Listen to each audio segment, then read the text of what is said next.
Fala pessoal, mais uma vez bem-vindos aí ao nosso Botafone, ao nosso podcast. Depois do episódio de semana passada, do último episódio, né, sobre o Holy Live do Angra, eu gostei muito do que saiu dali. E aí eu tô querendo seguir mais por esse caminho, né, de contar histórias sobre o álbum mesmo, não só contar sobre mim, mas também contar sobre mim. Tudo aqui é um pouco de Gustavo, né? Mas também tem histórias ali de coisas que eu quero que as pessoas conheçam, sabe? De coisas que eu acho boa, enfim. Como você deve ter percebido pela capa, já no episódio de hoje a gente vai abrir o baú pra falar de um disco que pra muita gente, assim, da minha geração, não foi só música, foi uma mudança de paradigma, né? Tô falando do Eclíptica, Sonata Ártica, uma das minhas bandas favoritas, Sonatinha, Sofrência Ártica. Eu acho que foi assim, é um marco do Power Metal, sabe? Eu tenho esse álbum autografado, inclusive, pela banda. Eu lembro muito bem da primeira vez que eu ouvi ele, né? Então, quero trazer pra vocês, vamos... Vem comigo nessa viagem, vamos junto nessa viagem pra gente falar sobre Sonata Ártica, sobre Eclíptica e também sobre o contexto, né? Como eu falei da outra vez, tô querendo passar mais para um lado historiador, formado em história, também pelo contexto do que estava acontecendo lá na época do álbum, né? O que chegou a... De onde veio o Eclíptica, de onde veio a Sonata Ártica, tá? E é isso, espero que vocês curtam o episódio de hoje. E é isso aí, vambora, gente. É o seguinte, galera, a gente tá em que? 1999, né? Virada do século, virada do milênio, né? E assim, o mundo vivia sob uma tensão constante sobre o bug do milênio, que estava para acontecer ou não. O metal passava por transformações com a ascensão ali, um pouco do declínio do grunge do começo da década de 90 e a ascensão do nu metal, Limp Bizkit, Korn, Linkin Park, muito também dos Estados Unidos. E aí, vindo de uma cidade chamada Kemi, lá no extremo norte da Finlândia, surge um álbum que a capa parecia um quadro de gelo absoluto. Fecha os olhos, não sei se você já viu o Eclíptica, mas enfim, a capa tá na thumb desse episódio, né? Fecha os olhos assim e vai lá, visualiza comigo, né? Aquele azul profundo, quase preto, os lobos uivando sobre a luz, né? Uma paisagem de isolamento que a gente aqui no Rio de Janeiro, aqui no Brasil, né, mal consegue conceber, não consegue entender. É gelo, assim, a gente não tá acostumado com gelo, né? E aí o que você faz? Você dá o play no álbum.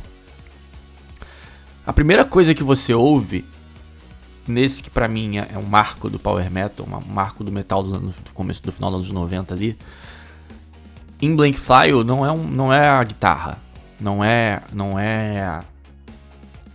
uma guitarra distorcida frenética, é a bateria. A música começa com a bateria frenética, veloz, soando como se o gelo estivesse rachando sob seus pés.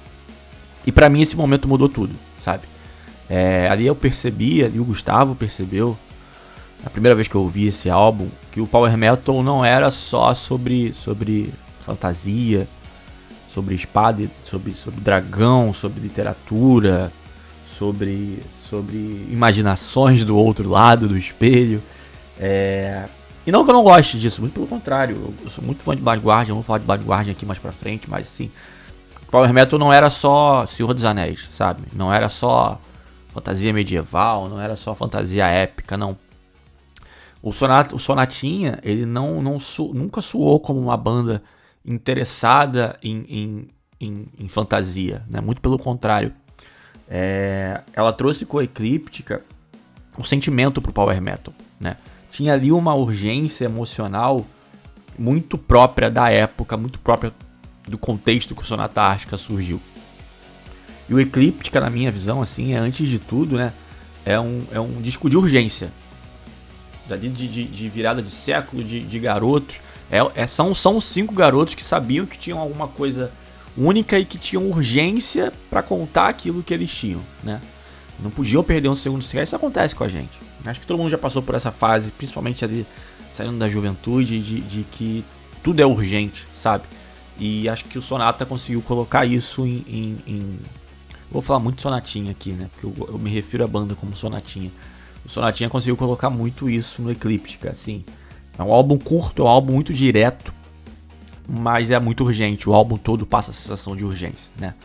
E aí agora a gente vai falar sobre isso. E não sobre isso, sobre o que esse álbum significa. E é o que eu falei lá, sobre o contexto onde esse álbum nasceu, tá? E agora eu quero pedir pra vocês um esforço de imaginação comigo. Agora quem tá falando aqui é o Gustavo, professor, tá? Nunca dei aula, mas sou formado. Né? Então vem pro exercício. Visto que eu tô escrevendo num grande quadro, vamos, imagina essa cena, imagina comigo aqui. Finge que eu tô na frente da sala de aula falando com vocês, naquela aula de história do ensino médio. Lá na frente, com o quadro cheio atrás de mim, cheio de pontos, cheio de tópicos. E eu tô começando a explicar pra vocês. Então vem comigo, vem com esse exercício comigo aqui. Esquece o Sonata por um momentinho. Vamos deixar o Sonata de lado aqui. Vamos voltar pra 1991.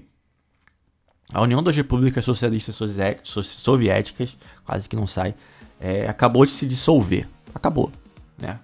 Houve ali o fim da União Soviética. O desemprego na Finlândia, a partir desse momento, saltou de 3,5% para quase 19% em questão de poucos anos. Quase 19%, né? Em questão de pouquíssimos anos após o fim. Pensa assim, não é uma estatística abstrata, é um número. Isso aconteceu aqui no Brasil também, no começo dessa época, no começo da década, com o plano Collor, enfim. É o pai de alguém perdendo emprego, é a mãe de alguém tendo que explicar para a família por que não vai ter dinheiro para esse mês, né? É uma geração inteira de jovens que tinha nascido ali nos anos 80, no auge da Guerra Fria, no auge da polarização, olhando para o futuro e não conseguindo enxergar nada com clareza, né? A gente passou por isso aqui, de novo, a gente passou por isso aqui no Brasil. Ali um pouco depois da redemocratização, com o Fernando Collor, com o plano Collor, também não foi nada muito diferente do que aconteceu na Finlândia, tá? A depressão econômica lá no começo da década de 90 na Finlândia, de 91 a 93, teve um efeito profundo na economia ao longo de toda a década de 90, né? Não foi só o começo, e não apenas em termos de emprego, não apenas nas taxas de emprego, não apenas, né, na economia, no dinheiro, mas também pegou na cultura, na política e no clima sociopolítico geral da Finlândia, que era o modelo de prosperidade nórdica, ainda hoje voltou a ser, né, mas que de repente se viu em crise.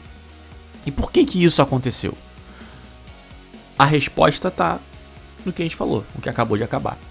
O comércio que a União Soviética representava para a Finlândia cerca de 15 a 20% das exportações nos anos 80. Foi o que eu falei, né? Polarização, Guerra Fria, era o parceiro comercial mais próximo. E com as alterações políticas no leste europeu e na União Soviética na virada da década, com a queda da União Soviética, a queda do Muro de Berlim, esse comércio praticamente desapareceu. Do dia para a noite, sem aviso, sem plano B, sem saber o que rolar. E aí, medido por essa perda de produção, a depressão dos anos 90 foi a crise mais severa em tempos de paz durante todo o século XX na Finlândia. Mais grave que a Grande Depressão lá com a crise de 29 e a Grande Depressão dos anos 30 tiveram impacto na Finlândia, né? Num país nórdico moderno, com estado de bem-estar social, que é o que temos hoje, né? Com seguro, uma economia segura, com uma educação pública de qualidade, e mesmo assim foi a maior crise da história da Finlândia, né? E aí agora vem a parte que me interessa um pouco mais do ponto de vista humano. Em 1993, 33% dos finlandeses com menos de 25 anos, olha só, toda a juventude finlandesa estava desempregada. Era a segunda maior taxa de desemprego jovem de toda a União Europeia, só atrás da Espanha. Também passava por uma certa crise ali, né? Pensa bem nisso, o que isso significa. Que 1 em cada 3 jovens da Finlândia estavam sem trabalho. É surreal, sabe?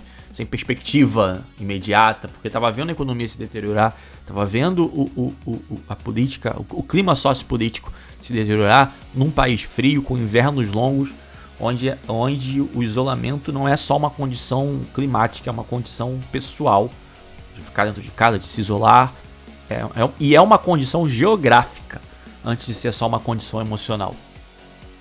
E com a recessão se aprofundando, houve uma queda ainda mais brusca na oferta de trabalho. E esse movimento de jovens que estava desempregado, né, eles não tinham muita opção além de que continuar os estudos, porque o mercado de trabalho estava hostil. Ou seja, eles ficaram em casa, ficaram nas cidades pequenas, ficaram ensaiando, né? E outro ponto também que aconteceu foram os cortes no orçamento da saúde mental durante a recessão, o que levou a uma crise psiquiátrica no país. Né?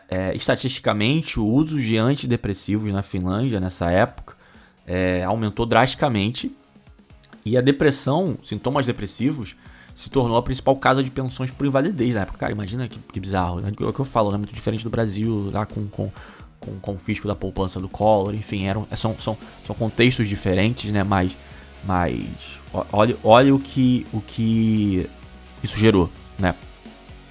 E assim, eu não tô trazendo essas informações pra ser pesado, por ser pesado. Porque quando o Tony Kakko falou que ele é uma réplica de um homem, a canção Réplica no álbum, né? Quando ele escreve sobre a solidão, sobre a identidade fragmentada, sobre o medo de ferir quem ele ama, de quem se ama, né? Ele não tava inventando uma angústia, não era o lírico dele falando. Era ele falando que ele estava vivendo num país que estava processando um trauma coletivo enorme, né? Com taxas de suicídio altas, com taxas de depressão alta, com economia na merda, numa cidade no extremo norte, ainda por cima, lá no Círculo Polar Ártico, uma geração que cresceu com prosperidade, né? Foi o que eu falei, era uma geração que via futuro e do nada, de um momento pro outro, com a queda da União Soviética, acordou em crise. Foi literalmente do nada, né? Assim, de um dia pro outro.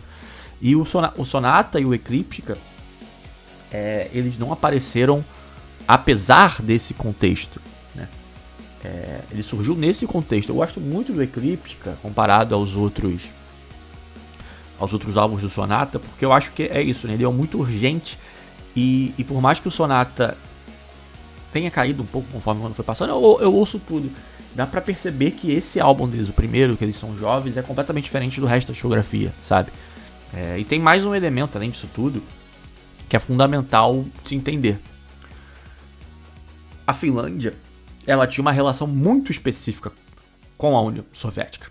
Diferente de qualquer outra relação de qualquer outro país ocidental com a União Soviética, com os russos, né?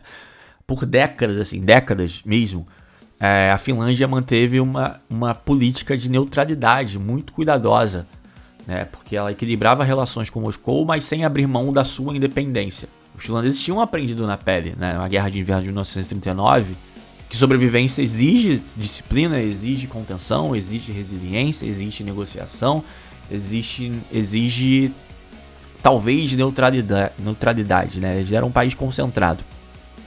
E aí, quando a União Soviética caiu, houve um breve momento de alívio, e não só por conta da Guerra Fria, por conta das tensões geopolíticas que existiam ali na época, mas porque o vizinho, né, o gigante ali do lado, sumiu. Mas, né, veio embalado nessa crise econômica, nessa crise política sem precedentes, né? Enquanto a Finlândia ganhou a liberdade geopolítica dela, ela perdeu todo o seu maior mercado comercial. E é dentro desse contexto que uma enorme geração de jovens finlandeses cresceu ali nos anos 90, né? Livres da sombra da União Soviética, livres da sombra da República Socialista, mas completamente perdidos no mundo econômico que desabou antes que eles pudessem entrar nele. A recuperação aconteceu na virada do século ali, muito pela ascensão da Nokia e da indústria de tecnologia finlandesa, né? Transformou a Finlândia em uma economia que ajudou a transformar a Finlândia, né? Numa economia baseada em indústria pesada de inovação e de conhecimento. Mas não foi de uma hora para outra. E ela não chegou lá na cidade. Ela não chegou lá em Kemi, né? A cidade portuária lá no extremo norte, de novo, lá no Círculo Polar Ártico, da mesma forma que ela chegou em Helsinki, né? A capital da Finlândia. Esses garotos que viriam ser o Sonata, ser o Sonatinha, eles eram jovens no momento da crise. Eles estavam naquela fase que você começa a entender o mundo adulto, que você começa a planejar, a sonhar a sua independência, a sua liberdade. Quando você começa a perceber que existem muros ali, que nada é eterno, que a estabilidade era frágil e que aí o futuro não estava garantido, né? E qual foi a resposta deles? O Eclíptica. Tocando música com essa urgência, né? Foi o que eu falei, com a urgência que esse álbum traz, ao mesmo tempo com a melancolia de quem aprendeu cedo de que nem tudo vai se resolver. O Eclíptica é um álbum muito melancólico, é o resultado disso tudo, tá? Sabe? Não é uma fuga da realidade. É um disco de quem olhou pra frente e escolheu transformar nessa urgência. E além de tudo, além de todo esse contexto sociopolítico da Finlândia, é importante falar isso aqui agora, porque o Ecliptica também galgou muito em cima disso, ele cresce muito em cima disso, os temas dele falam muito sobre isso. 99, né, o ano que o Ecliptica saiu, não era um ano aleatório qualquer, o último ano do século era o último ano de um milênio, e tinha no ar, eu lembro muito disso, eu era muito pequeno, 99 eu tinha 6 anos, 6 para 7 anos, eu lembro dessa euforia com o milênio virando, eu lembro de ver na televisão, reportagens sobre a virada do milênio, sobre a virada do século, né? Então tinha esse misto de euforia, tipo, caramba, um milênio novo, um novo milênio, eu lembro disso muito claro na minha cabeça. E a ansiedade de cacete, a gente tá virando um milênio, olha como é algo diferente. Nós somos privilegiados de estar virando um milênio. Só que o que estava acontecendo nessa época também? Todo o pavor do bug do milênio, né? Uma leve explicação, né? Era uma preocupação que se tinha na época de que ia dar um bug geral em todos os sistemas computadorizados do planeta ao mesmo tempo quando virasse o calendário, quando virasse o ano. Isso não era só uma teoria de conspiração, era pauta do governo, no caso do governo dos Estados Unidos, dos governos, né? Havia eu lembro muito bem disso também, dessa necessidade do governo acalmar a galera, tipo, galera, não vai acontecer, porque ia ferrar o sistema financeiro inteiro, sabe, assim, tecnologicamente, eu lembro dessa parte do governo, né, eu fui pesquisando pra esse podcast, eu fui me inteirando um pouco mais também, que o próprio Bill Clinton, que na época era presidente dos Estados Unidos, fazendo pronunciamentos pra tranquilizar a população, sabe, e é isso, assim, tava tudo em risco, parecia tudo que tava em risco, né, o sistema financeiro, o sistema de saúde, usinas nucleares, hidrelétricas, tudo que era computadorizado na época, e que era uma época que a tecnologia estava se espalhando para pessoas comuns, estava sempre tudo em risco ali. E ao mesmo tempo, no centro disso tudo, estava a crescer, foi o que eu acabei de falar, a crescente, o início de uma dependência da sociedade em relação à tecnologia. E aqui é uma parada que me deixa muito fascinado enquanto historiador, enquanto pesquisador. Que isso não era irracional. Era o que eu falei, era a mudança de paradigma que estava acontecendo no mundo ali, e que hoje a gente vê que foi irreversível, sabe? A gente estava se tornando na época, e hoje acho que mais ainda, dependente de sistemas, dependente de sistemas que a gente ainda não entende completamente. A gente ainda não entende completamente o que a gente é dependente, sabe? Isso eu falo isso por mim, mas acredito que mais pessoas passam por isso. Eu sinto muita angústia, né? Eu sou dependente de tecnologia, eu falo isso sem problema nenhum. Eu gostaria muito de largar, mas eu sinto angústia. Essa angústia de que tá tudo tão acelerado que a gente não consegue processar o que aconteceu. O que aconteceu pouco tempo atrás já é defasado tecnologicamente, sabe? Isso me angustia bastante. E agora falando um pouco também do cenário musical da época, né? Isso aconteceu muitas coisas diferentes, né? Como eu falei lá, o nu metal, Korn, Limp Bizkit, Linkin Park ainda em formação, toda essa parte dessa angústia, toda essa urgência era muito com raiva, muito com distorção, sabe? Foi o início também que o pop começou a soar cada vez mais enlatado, mais digitalizado, tinha toda aquela estética Y2K ali de virada de milênio, sabe? Eu lembro do álbum do Backstreet Boys. O Backstreet Boys, inclusive, tem um álbum literalmente chamado Millennium, que a capa é toda branca, tinha toda essa estética tecnológica surgindo ali nessa virada.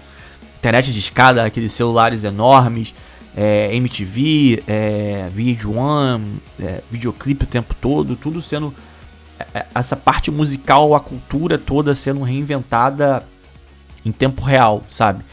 E no meio disso tudo, esses jovens da Finlândia, numa cidade de 22 mil habitantes lá, de novo, no Círculo Polar Ártico, estavam gravando isso, estavam gravando um disco que não soava sintético, não soava com raiva. Ele é muito humano. O Eclipse, que acho que além de tudo é muito humano. Eu tô falando aqui, eu tô olhando pra ele tá bem na minha frente. Eu acho ele um álbum muito humano.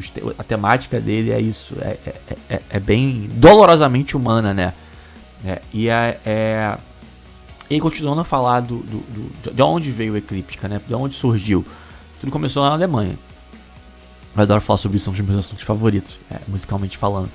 Em 1987, eu vou falar sobre isso mais tarde, é um tema, não hoje, mas é um tema que eu quero trazer pro podcast. o Halloween lançou o que eu considero um dos maiores álbuns de todos os tempos. Os dois maiores álbuns de todos os tempos, né? Um em 87 e um em 88. Que é a duplinha do Keeper of the Seven Keys, 87, a parte 1. Que é a gravação, entre aspas aqui, uma citação. É uma gravação histórica que continua sendo provavelmente o álbum de Power Metal mais influente até hoje. Eu não discordo. Eu acho que sim. Eu não sei se é o mais influente, mas é um dos mais influentes. E pessoalmente falando, é o mais influente. Pessoalmente falando, né? Pra mim, a personalidade, pra quem eu sou, eu acho que o Keeper quando eu descobri Halloween foi muito... Vamos falar sobre isso no episódio do Keeper, né? Vamos guardar algumas coisas aqui. E aí... Eu adoro falar sobre Power Metal, tô muito feliz que eu tô falando sobre Power Metal. Aquela combinação, né, com Kai Hansen, Michael Kiske, vozes agudas, né? Kai Hansen acho que é o maior ídolo que eu tenho. Tá ali, sabe? Inspirou gerações de bandas que nasceram a partir dali, e sim, muitas, né? E o Power Metal logo se dividiu nessa época em duas correntes principais. O Halloween e o Blind Guardian, que estavam liderando uma vertente, né? Que eram a cabeça de uma vertente mais orientada à guitarra, mais orientada a umas coisas mais, a coisas mais épicas, sabe? O Blind Guardian, também vou falar do Blind Guardian muito em breve, tá guardado aqui, o roteiro já tá pronto pra gente conversar sobre ele. Essa coisa mais épica, sabe? De orquestras, de melodia, enquanto tinha uma outra vertente que era o Stratovarius, que definiu o tom de uma variante um pouco mais melódica do Power Metal, que falava mais sobre sentimentos, falava mais sobre sobre o ser humano, do que contava histórias, sabe? E o Stratovarius é a principal chave para essa história que a gente está contando aqui, pro Sonata Ártica, pro Eclíptica, né? Esse aprofundamento que o Stratovarius fez dessa direção melódica, usando mais teclados, né, com essas letras com mais emoção, com mais questões pessoais, né, foi o divisor de águas. Esse tocar sobre o sentimento, sobre o mundo interior, sobre a dor de existir dentro dessa estrutura do Power Metal veloz, técnica, com a bateria lá com pedal duplo, porrada, teclados, né, era uma ideia completamente nova, né? E em 1997 a popularidade do Power Metal recebeu um impulso com bandas novas que estavam surgindo ali, o Hammerfall, Rhapsody, eu vou falar sobre Rhapsody também, sobre esse álbum, inclusive, o Symphony of the Enchanted Lands, pra mim ele é perfeito também, do início ao fim. No meio do programa eu tive essa ideia aqui. O Ed Guy com o Tobias ali também na Alemanha, pegando, né, um pouco dessa urgência, desse sentimento, né. O Power Metal tava voltando, tava em ebulição ali na Europa nessa época. Eu tenho uma frase, eu gosto muito, de que o Power Metal é o forró deles. Se você analisa as letras de Power Metal, principalmente essa vertente mais melódica do Power Metal, não é muito diferente do nosso forró. Inclusive tem muitas músicas de forró que são versões de Power Metal nosso, né?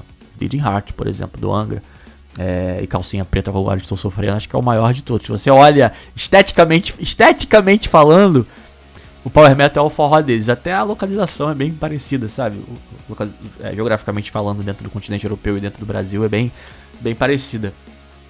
E havia essa segunda geração de Power Metal chegando, de bandas de Power Metal chegando, né? Mais jovem e querendo levar essa fórmula mais longe. E o Sonata fez parte dessa leva, claramente influenciado pelo Stratovarius, inclusive o Coach Pelton, né? Que era o vocalista do Stratovarius, ele participa do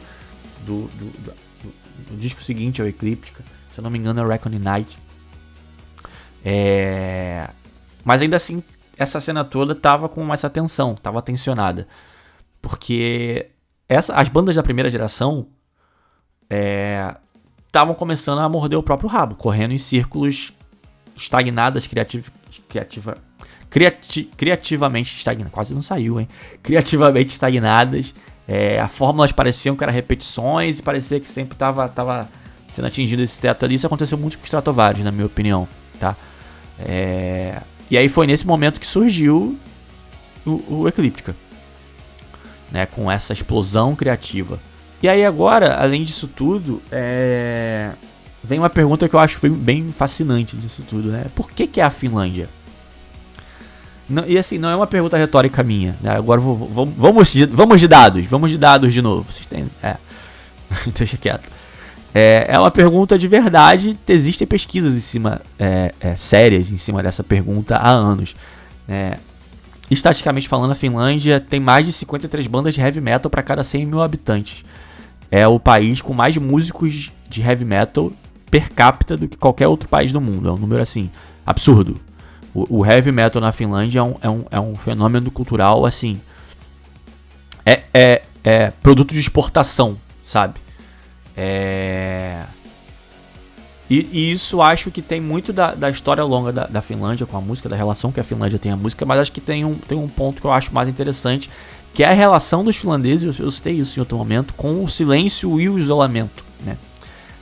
A Finlândia é um país que tem invernos muito longos, e nas regiões mais lá pro norte, né, de onde surgiu o Sonata, tem períodos do ano em que o sol praticamente não aparece, né? A escuridão não viver em escuridão não é metáfora, é literal, né? E essa condição geográfica, ela molda a personalidade, ela molda o psique coletivo de uma forma muito diferente, uma forma muito particular.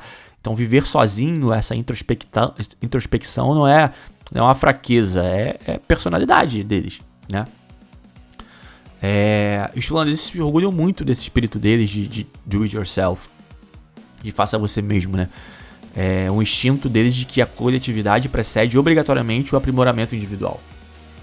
Lá você estuda, você ensaia, você se prepara e só depois disso você se apresenta. E é um pouco do que aconteceu com Sonática, né? Com Sonata, ó. É um pouco do que aconteceu com Sonata. Eu ia falar Sonatártica. É um pouco do que aconteceu com Sonata, com Sonatinha, né? Ele construiu o som dele muito em cima disso. E com essa precisão, sem rascunho, sem improviso de última hora. E foi como eu falei, né? Vocês lembram que eu disse? Que o heavy metal, a música, é um produto de exportação para a Finlândia. A ponto de ter políticas públicas do próprio governo que criou escolas de música particulares financiadas pelo Estado para essa galera que estava lá. Então, assim, não é um acidente. Essa produção em massa de músicos tecnicamente, muito técnicos, né, lá da Finlândia. É isso, é a política pública, é a política de cultura. É uma escolha de um povo que decidiu que música é coisa séria, né? Isso chegou lá em Kemi, chegou lá no extremo norte da Finlândia, e o resultado disso foi o quê? Foi o Eclíptica. Esse é o peso desse disco antes dele ser lançado. Se a gente parar de olhar só para bateria, só para velocidade de guitarra, só para teclado, né, e focar no que esses garotos estavam dizendo lá em 99, que o Tony Kakko, meu corno favorito, estava escrevendo, né? É muito mais do que um lado introspectivo e muito mais sombrio do que o power metal comum de fantasia e épico apresentava, sabe?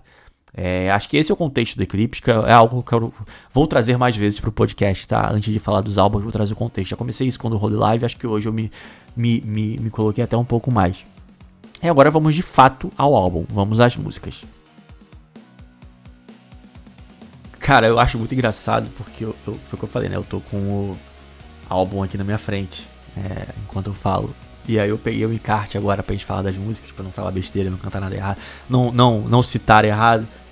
E aí nisso que eu abri o CD, é que é um podcast, infelizmente não dá pra ver, mas procura aí o encarte do Eclíptica, a foto do encarte, eu acho muito engraçado, assim, como esses jovens vestidos de preto, ainda mais eu que acompanho o Sonata há muito tempo, já fui em vários shows de Sonata, conheço meu amigo pessoal, Tony Kakko, temos fotos juntos, é muito diferente, sabe, eu acho muito engraçado. Mas aí, falando sobre as músicas, né, eu vou falar só algumas, não vou falar sobre todas as músicas do álbum, vou trazer só alguns pontos aqui das principais, tô deixando inclusive algumas favoritas de fora, tá? O álbum foi o que eu falei, né? Já entra começa com Blank File. E assim, ela não é só uma faixa rápida pra abrir o show. A leitura que eu tenho sobre ela é muito clara, que é sobre privacidade, identidade e essa questão toda de despersonalização que estava acontecendo lá na época com a digitalização acelerada, né? Quando o Tony fala, né? Still they try to take over, control my life, but no one can do it but me. I'm not that easy, I'm a blank file in their memory. Né? A ideia de que somos só dados num sistema. E é isso, como historiador, é isso que eu disse. Eu vejo muito esse medo na virada do milênio ali da desumanização tecnológica, né? A letra ela fala sobre muita tecnologia, como se ela conta blank file, né? Arquivo em branco, como se todos nós fôssemos arquivos em branco num sistema, sabe? E em seguida vimos as minhas músicas favoritas do álbum, assim, eu acho a mensagem que eu entendo dela é muito boa, que é My Land, né? Ela para mim é quase um tratado sobre soberania, embora ela tenha essa metáfora do homem que volta para sua terra depois de um pedaço, enfim, ele volta para sua terra, mas eu acho que encontra ela totalmente diferente de quando ele a deixou. É isso, é uma música sobre soberania pessoal, porque eu não consigo chegar a uma conclusão de quando eu ouço ela, se é a terra que mudou ou se é ele que mudou quando ele volta pra lá, sabe?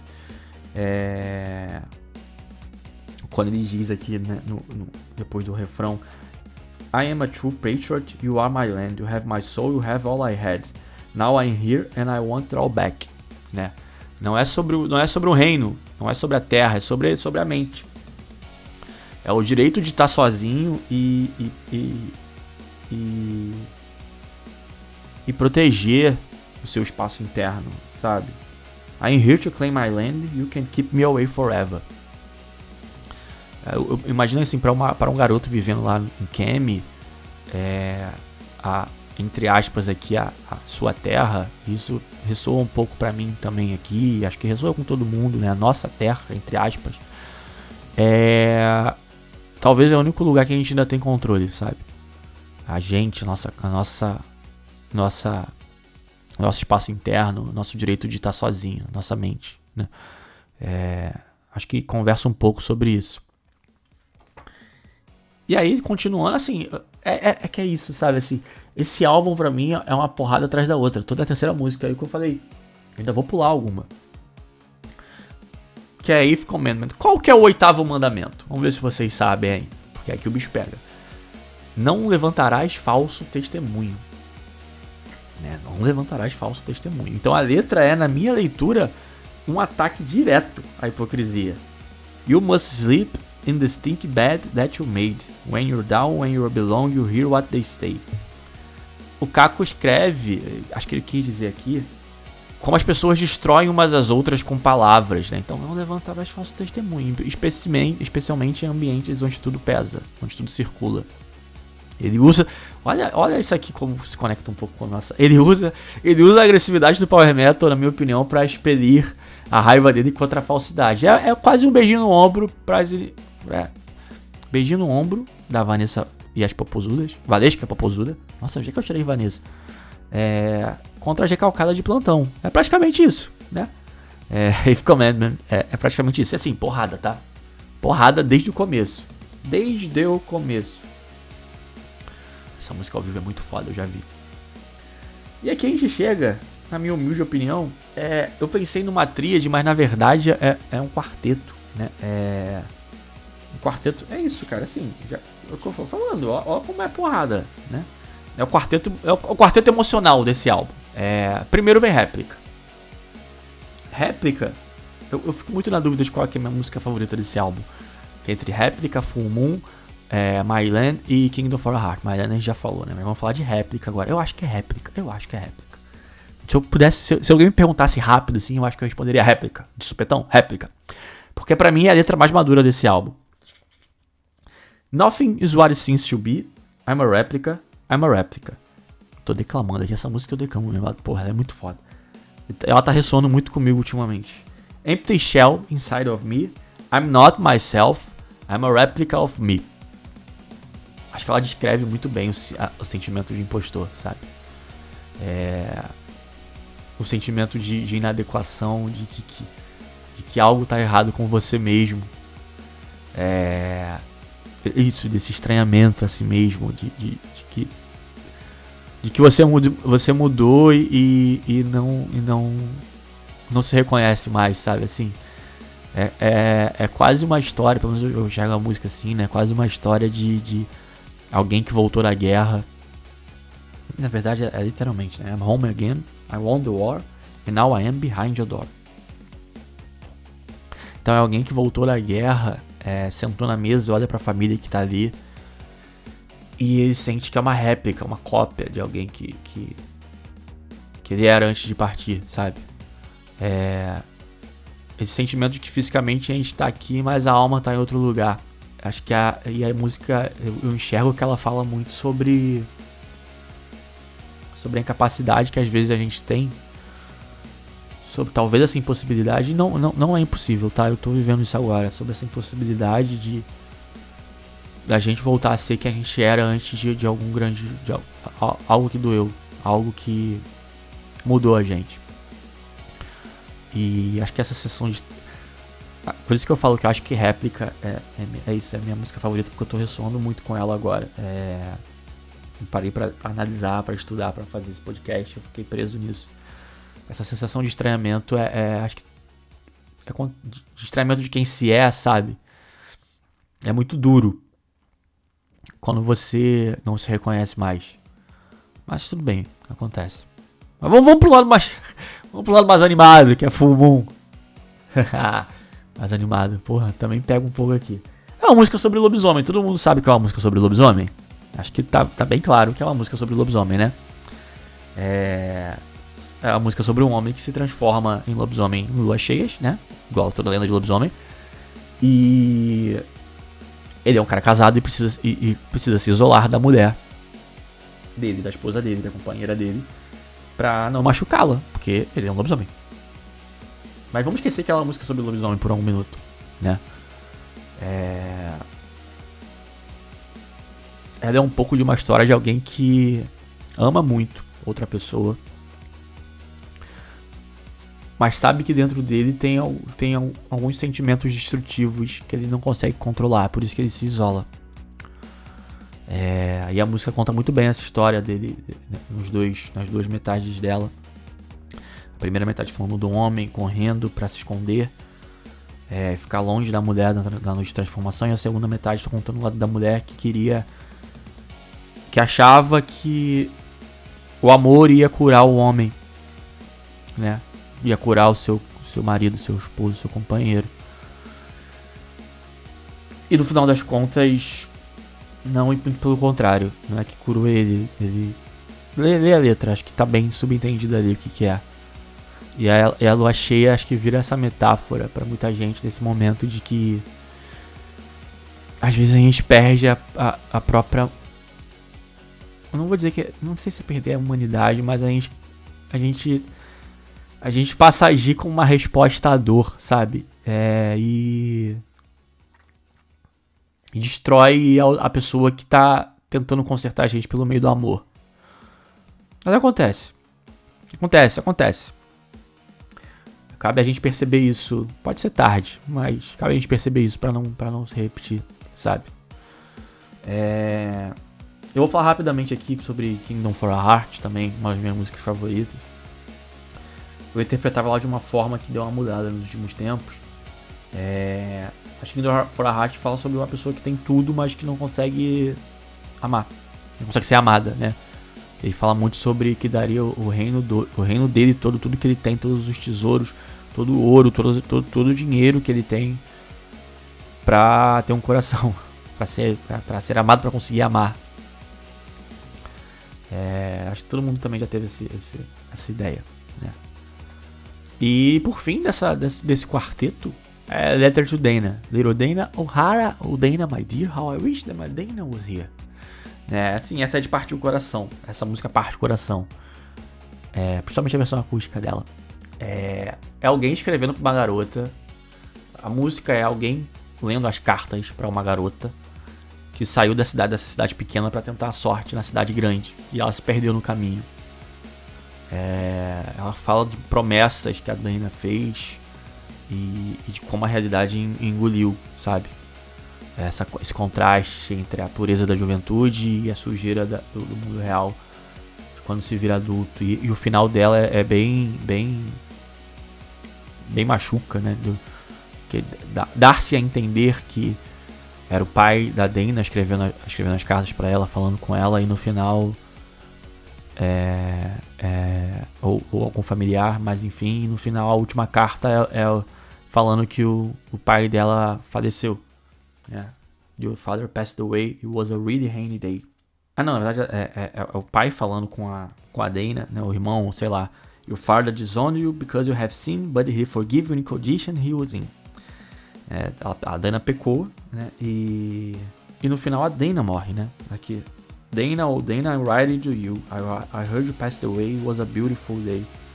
I'm old and I feel time will come for me, my diary's pages are full of thee. É uma música pesada. É uma música bem pesada. Eu gosto dela bastante. E pra gente fechar esse bloco, eu vou falar da última música do álbum, né? Que é Destruction Preventer. Que é uma música apocalíptica. É uma música sobre... literalmente um apocalipse nuclear, que era algo que... foi o que eu falei, quando essa garotada era jovem, era algo que se tinha muito medo ali por conta da polarização, por conta da Guerra Fria, por conta da crescente ameaça nuclear, né? Yesterday I saw a light moving fast across the sky. Now I see a glow left and right. Stars are falling down tonight, I fear. Hit in the center, destruction preventer. É isso, é uma música apocalíptica. Não é gloriosa, ela é apocalíptica. O Sonatinha trazia aqui, né, a consciência de que a gente é arquiteto da nossa própria queda. Então, assim, olha a densidade do Eclíptica, sabe? Não é um disco só de escapar, não é um disco de fantasia. Ele usa a fantasia, né, e a urgência, a velocidade, pra falar dessas coisas que doem na juventude, né? A solidão, a traição, o trauma, a busca pela identidade, a busca por se achar ou se reachar. E é por isso que eu acho que o Eclíptica, lá em 99, quase 30 anos, ele não é datado, sabe? 27 anos, ele não é datado. Ele é bem atual, o contexto histórico mudou, mas a angústia que o Tony colocou nas letras, ela continua a mesma para muitas gerações, sabe? Para muita gente, né? E o que define o Eclíptica é isso para mim, né? É a clareza do som dele.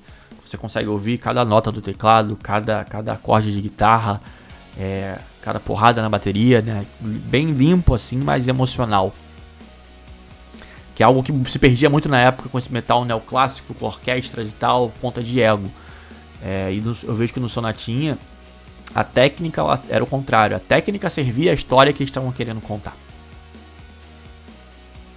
E assim, olhando hoje, com os olhos de 2026, pro Eclíptica, é isso. Pra mim ele eu tô falando top 10, mas tô sendo bem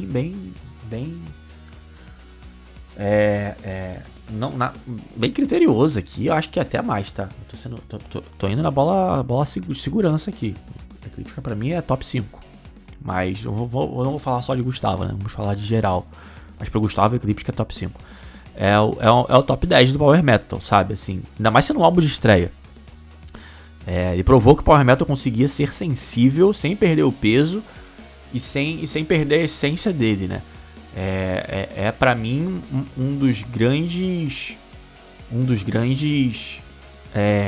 referências, uma das grandes coisas que ajudou a consolidar a linguagem própria do metal melódico finlandês até hoje, tá? E acho que é mais dizer do que tudo começou ali. Eu prefiro dizer que Sonática, né? O Sonatinha foi uma das bandas que cristalizaram, sabe, essa identidade. Assim, o Eclíptica é o som da juventude finlandesa tentando encontrar seu lugar no mundo. E juventude é um termo muito amplo, tá? Eu tô com 31 anos agora, me considero jovem, mas não tão jovem quanto eles eram quando gravaram esse disco. E eu enxergo isso acontecendo comigo também, sabe? Eu acho bem engraçado como esse álbum lá de 1999, feito no gelo, num frio miserável, décadas depois, A gente consegue aqui nesse calor do Rio de Janeiro, eu com 31 anos consigo sentir o frio daquela neve toda vez que dá o play, né? Assim, é um disco que eu não canso de ouvir. É um disco que tá sempre no meu... Uma, 2 vezes ao mês eu ouço ele do início ao fim, sabe? Ele fala muito comigo, sempre falou.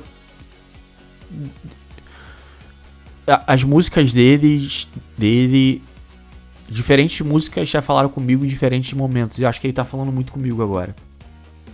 Desse retorno do podcast, com as coisas que vem acontecendo, enfim. O Ecliptic é isso. Eu fico muito feliz de ter falado do Ecliptic aqui hoje. De Power Metal aqui hoje também. Principalmente eu acho que é uma das coisas favoritas do mundo. Sonata Ártica, Power Metal, Ecliptic e música. Eu fico muito feliz de estar sendo visto com isso. Então por hoje é só, galerinha. Obrigado por ouvirem. Voltamos em breve. Eu tô com muita ideia aqui. Eu tô querendo adiantar algumas coisas, inclusive, mas vamos tentar ficar semanalmente aqui. Em breve vem aí Keeper of the Seven... Vou spoilers, tá? Keeper of the Seven Keys. Em breve vem aí Venus Doom do Rim, se mantendo na Finlândia, né? Finlândia é bizarro. Venus Doom do Rim. Imaginarium do Nightwish. Saindo da Finlândia, vem aí... voltando pra Alemanha de Halloween, vem aí Blood Guardian, ainda não decidi se Nightfall in Middle Earth, ou se Tales from the Twilight World, ou se Imaginations from the Other Side, mas vem aí Blood Guardian também, vem aí Rhapsody com Symphony of the Enchanted Lands, vem aí Épica com The Holographic Principle, talvez venha aí Épica com Design Your Universe. Talvez venha aí Iron Maiden de novo, vem aí Angra com Rebirth, vem aí Angra com Temple of Shadows, vem aí Avantasia com alguma coisa, já tem um episódio sobre Avantasia aqui, se não ouviram, ouçam. Vem Sabaton com Heroes, e esse vai ser um episódio bem histórico, eu tô me preparando muito bem pra escrever ele. Enfim, vem mais coisas aí, vem Metallica, vem muita coisa aí. Mas é isso, galera. E vem aí um spin-off em breve também desse podcast, pra sair um pouco de rock, pra sair um pouco de heavy metal, pra falar de tudo. Vem aí também, tá sendo preparado com carinho pra vocês. É isso, obrigado mais uma vez por estarem comigo, mais uma vez por me dar essa moral. Segue a gente nas redes sociais, estou voltando com o Instagram do podcast, @botofone. Quero usar o Instagram também pra não só divulgar o podcast, mas não sei, tô com mais ideias pro Instagram, vou pensar um pouco nele. Mas é isso, pessoal. Obrigado. Até a próxima. Nos vemos por aí. Valeu!